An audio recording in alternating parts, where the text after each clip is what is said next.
Can you two make an effort to keep up?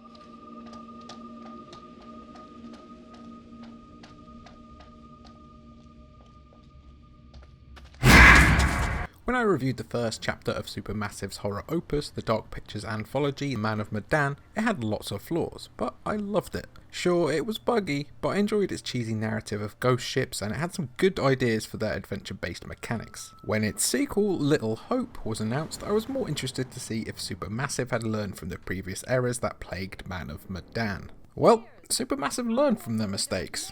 Throughout my 2 visits to the little northeastern town of Demonic Secrets, both were smoother experiences, though not without a few snags. As a whole, Little Hope is a fun ghost ride that delivered on all the horror tropes, cliches and bombastic plot elements, so much so that I found it hard to put the controller down, even during some of the narrative's more misplaced moments. Little Hope starts rather disjointedly with a bus crash and then a flashback that serves as the prologue and tutorial of the game. Set in the early 1970s, a warring family that includes the drunk, angry dad, the hysterical mother, and the indifferent siblings are fighting over the youngest daughter.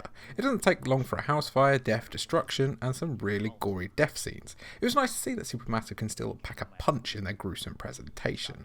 After such horrific viewing in a 5-minute period, cue one of the most badass characters in modern video games, the Curator.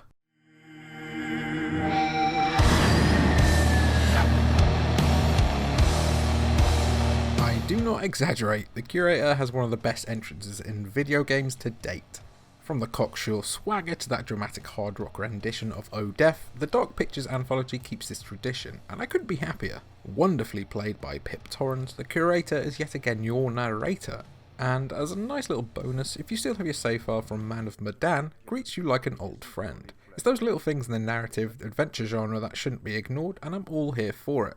After his introductions, in which he gesticulates in riddles and vague quotes, you're off on your adventure to the town of Little Hope.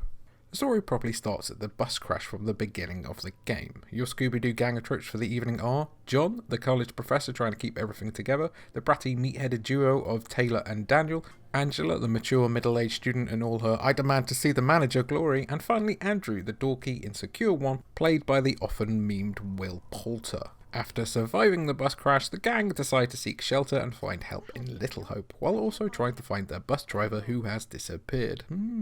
Little Hope is a ghost town and is still very much haunted by echoes of the past. Investigating the town for only a little while concludes that Little Hope has a history of witch trials, and that's pretty much all I can say without getting into spoilers. If you're confused, you're not alone. Little Hope is a baffling story to put into words, especially if you're trying to be careful of spoilers. To summarise your first hour in this town, you are involved in witch hunting and time travel.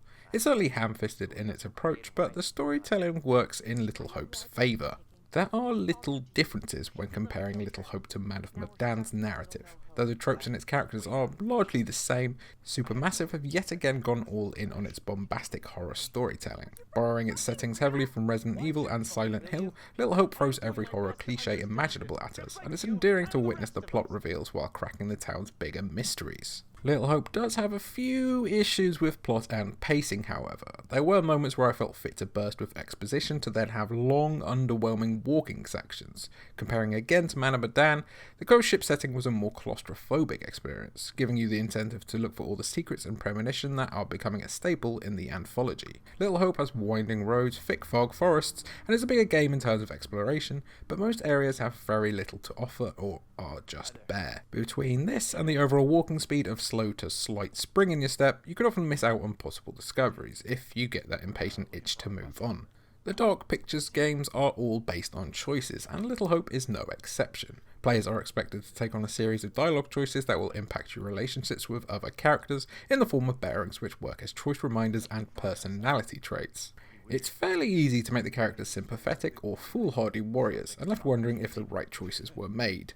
QTEs are littered throughout to keep you on your toes, and one too many bad choices or wrong button inputs could lead to a character permanently dying in your playthrough. The deaths are, as always, brutal to watch. Whether it's from a mistake or you just figured you really hated a character that much, Angela, there is no shame spared indulging your morbid curiosity. Little Hope's presentation doesn't shy away from what you would expect from a horror game. Monotone colours of blues, greys and browns help with the immersion of the town, especially when exploring the desolate buildings. As noted, Supermassive did a brilliant job of ironing out most of the bugs that plagued Medan. However, there were some noticeable audio drops and a bizarre glitch a few times where the lighting of the characters dropped out, only revealing silhouettes. Now that's pretty scary. Though a day one patch will probably fix a lot of its issues. Another problem is with its local co-op. Not much has changed from Man of Medan. You basically take it in turns to control characters in the game's movie night mode. Though its inclusion of other players is good for friends to experience, the controls and scenes are pretty much the same. They could have easily just watched me play and not much would have changed. The best way to go would be to play with a friend online, it seems. Despite a few of my quibbles, Supermassive put a lot of energy into Little Hope and it has paid off. A smoother experience, despite some snags here and there, is welcomed. Its crazy plot, which really should be played to be believed, does buckle during the more drawn out walking scenes. The Dark Pictures is going in the right direction as a franchise though. It's just a few tweaks away from having a truly winning formula. Little Hope is a twisted sigh of hope that there's still a beating heart in the Dark Pictures yet. With 2 more entries guaranteed, it'll be fun to see how they continue to horrify and amuse us all. 7.5 out of 10. Though it has some problems with pacing and minor bugs, Little Hope is a brilliant Halloween pick thanks to its over-the-top narrative and gruesome deaths, making it hard to say no to another visit.